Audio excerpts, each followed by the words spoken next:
cinta adalah kekuatan tersembunyi yang memampukan kita melawan segala ketakutan. Ibu Srini dalam usahanya melindungi anaknya mesti menempuh perjalanan luar biasa menuju pondok Sang Pertapa Sakti. Ia menyeberangi derasnya sungai, menerabas lebatnya hutan, hingga meniti sempitnya jalur pegunungan yang suram. Langkahnya sempat tertahan perlahan bertarung dengan gemuruh angin yang mengalun seperti lagu sedih. Setiap detik perjalanan itu, hati kecilnya berdoa untuk sebuah harapan. Akhirnya di puncak gunung ia bertemu Sang Pertapa Sakti, pembawa harapan yang membawa bekal untuk melawan kejahatan. Dalam keheningan semesta, kebijaksanaan menjadi senjata dan kekuatan cinta seorang ibu menjadi perisai. Perjalanan ini menjadi langkah penting dalam takdir Timun Mas.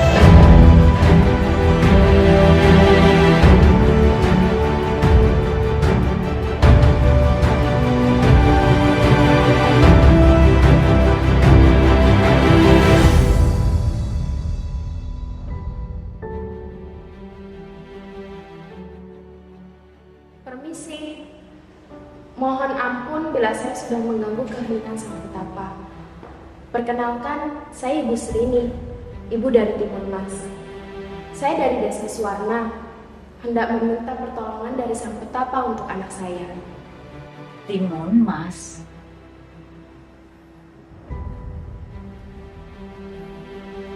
akhirnya hari ini tiba. Hari penentuan, permulaan takdir, pertarungan melawan segala yang jahat, kemalasan, ketidakpedulian, kebodohan, hingga kebiasaan-kebiasaan buruk. Pertarungan melawan diri kita sendiri. Baiklah, katakan, Kisanak, apa yang engkau risaukan? Wahai Petapa Sakti, pertama saya mau mengakui bahwa saya pernah berbuat sesuatu yang tidak seharusnya. Saya pernah melakukan perjanjian dengan sang raksasa demi mendapatkan seorang buah hati. Akhirnya hadirlah ia, Timun Mas, yang menjadi pancaran hidup saya. Kini ia sudah berlari, cerdas dengan pengetahuannya. Bahkan ia bisa melindungi teman-temannya. Saya tidak mau ia direbut kembali oleh sang raksasa. Saya mohon Petapa Sakti, saya minta tolong. Saya tidak mau kehilangan anak saya. Baiklah, saya mengerti permasalahan ibu. Saya akan menolong kesusahan ibu. Tapi ingatlah, sang raksasa itu licik. Dari kebaikan untuk mengabulkan segala permintaan, ia hadir dalam segala kenikmatan dan kesenangan. Bila kita tidak waspada, maka kita bisa hancur oleh keinginan kita sendiri. Ia memberikan banyak, namun pada saatnya ia akan mengambil hal yang paling kita cintai dari diri kita. Baiklah Petapa Sakti, saya mengaku saya salah. Saya tergiur untuk datang ke raksasa karena keinginan yang tidak tertahankan. Waktu itu, saya pasrah campur berani untuk menggadaikan apa saja demi memperoleh buah hati. Saya melihat ada kesungguhan hati dalam pengakuanmu. Cinta yang besar dan tulus dari orang tua kepada anaknya. Ini adalah pondasi yang kuat untuk melawan raksasa ini. Dan sebagai bantuan, bawalah ini dan berikan kepada anakmu. Ia akan membantu anakmu bila saatnya raksasa jahat itu benar hadir dan hendak mengambil anakmu kembali. Ini bekal apa wahai Petapa Sakti? Apa yang harus saya lakukan dengan ini? Apa artinya keempat wasiat ini? Saya masih belum paham kenapa ada buah timun, jarum, garam, dan terasi. Ini adalah cinta yang hadir dalam pengajaran, penalaran, juga budi baik. Bekal yang sebenarnya juga ada di pekarangan rumahmu sampai di dapurmu, ada di hatimu, di akal budimu, di setiap ucapan dan tindakanmu. Bawalah ini dan ajarkanlah kepada Timun Mas selagi waktu masih terbentang sebelum raksasa itu hadir. Sebelum Timun Mas silau oleh sinarnya dunia. Ini adalah bekal Timun Mas membangun jati dirinya. Benih adalah kemampuan berpikir kritisnya yang tumbuh melalui pembelajaran. Jarum akan menguji keterampilan dan budi pekerti anakmu nanti mengajarkan kehati-hatian dan kebijaksanaan dalam bertindak. Garam akan memampukan Timun Mas untuk memberdayakan teknologi sebagai solusi kreatif untuk menghadapi tantangan termasuk godaan-godaan. Masih ada satu lagi, pamungkas. Terasi. Ini adalah empati dan kesadaran akan hubungan harmonis antar makhluk. Timun Mas perlu memahami pentingnya berbagi dan kolaborasi.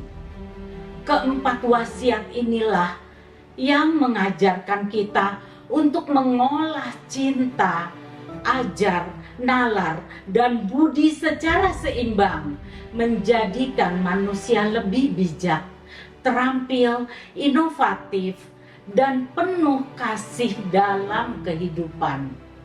Raksasa manapun akan tumbang menghadapinya. Mohon maaf, Kakak Sakti, bekal ini kan terbatas. Saya sendiri berharap Timun Mas dapat selamat dari terkaman raksasa dan ia akan menjalani kehidupan mandirinya nanti. Tapi bagaimana bila bekal ini habis? Bagaimana Timun Mas mendapatkan kembali untuk menghadapi raksasa-raksasa lain yang ada di dalam hidupnya? Jangan takut. Ada sebuah sumber yang tidak ada habis-habisnya untuk memperoleh bekal itu. Sudah saatnya engkau membawa Timun Mas dalam lingkungan yang membuatnya mengenal dunia, membangun harmoni, karya, cipta, dan rasa. Di mana Timun Mas bisa mendapatkan itu semua, Kakak Sakti? Pergilah ke timur. Di sana, di belantara sutera emas, terbentang kawah rembulan. Pada bibir kawah itu berdiri perguruan anak Mahardika. Sebuah perguruan tempat setiap anak tanpa terkecuali dipahami sebagai benih yang siap tumbuh menjadi pohon kehidupan yang kokoh. Di sana Timun Mas akan dibimbing untuk menjadi manusia yang penuh makna, yang memahami nilai-nilai luhur kehidupan. Anak-anak belajar bukan hanya dengan kepala mereka, tetapi juga dengan hati, mengenal empati, menanamkan rasa hormat, dan menjunjung tinggi keadilan. Mulai dari bermain sampai berhitung. Perguruan itu adalah rumah bagi semua anak, termasuk mereka yang memiliki keistimewaan khusus, yang darinya misteri, pesan-pesan alam akan diwahyukan. Tidak setiap manusia dengan mudah memahami keistimewaan itu, tetapi di perguruan itu mereka adalah bagian yang tak terpisahkan dari keluarga besar. Perguruan itu adalah oase inklusi, tempat setiap individu diperlakukan dengan cinta dan penghargaan tanpa melihat batas atau kekurangan. Ingat Bu Srini, dengan benih nalar dan jarum pekerti, Timun Mas akan belajar untuk menjadi garam, memberi rasa pada dunia kehidupan dan terasi masyarakat, memperkaya lingkungan dan keberadaan mereka. Dengan keempat wasiat ini, Timun Mas akan memulai perjalanan keberanian dan mindfulness-nya. Bawalah Timun Mas untuk menemukan jati dirinya hingga jiwanya bersinar dengan semburat warna terbaiknya. Baik Petaka Sakti, sekarang saya mengerti apa yang Eka maksudkan. Semoga wasiat ini menjadi kekuatan untuk Timun Mas. Nanti saya akan bawa Timun Mas ke perguruan anak Mahardika. Sekarang izinkan hambamu ini kembali ke buah hati saya untuk membekali segala wasiat darimu.